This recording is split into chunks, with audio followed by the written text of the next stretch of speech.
Қазақстан Республикасының ішкі істер министрлігінің ағымдағы жылдың 28 тамыздағы бұйрығына сәйкес Степногорск қалалық полиция басқармасының жаңа бастығы болып полиция полковнигі Нұржан Ермаханұлы Рахметоллаев тағайындалды.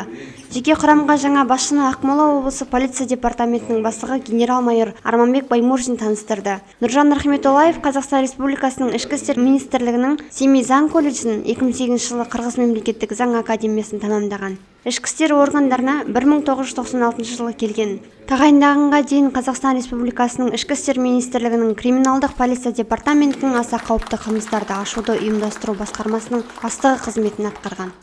Нұржан Ермаханович начал трудовую деятельность суперуполномоченного, прошел различные должности, руководителем был нескольких районных отделов полиции.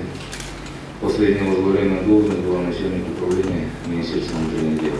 Полиция басқармасының бастығы лауазымына тағайындалған Нұржан Ермаханұлының айтарлықтай қызметтік тізімі бар. Еңбек жолын жеке уәкіл міндетінен бастап, бірнеше аудандарда полиция бөлімінің басшысы лауазымын атқарған және тәжірибесі мол екенін атап өтті Арманбек Баймурзин. Ол Нұржан Рахметоллаевқа және басқарма қызметкерлеріне табыс пен өзара түсіністік тіледі. Сондай-ақ полиция басқармасы бастығының міндетін жыл бойына уақытша атқарған Сакен Әбілмажиновқа қызметі үшін алғысын білдірді. Степногорск тұрғындарының қауіпсіздігі жергілікті полиция жұмысының басты басымдықтарының бірі. Генерал-майор Арманбек Баймурзин өз сөзінде өңірдегі қоғамдық қауіпсіздікті қамтамасыз ету және құқықтық тәртіпті қорғау саласындағы қалыптастырып отырған жағдайды баяндады. Обстановка у вас в принципе стабильная, но есть очень много вопросов.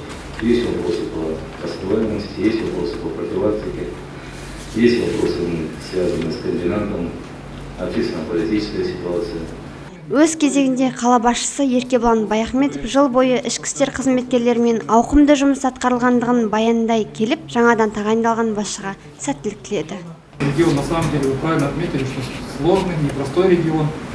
У нас вопросы, которые с очень постоянно отрабатывали, это черные старатели, это ЯКСО регион, такие сложные политические моменты.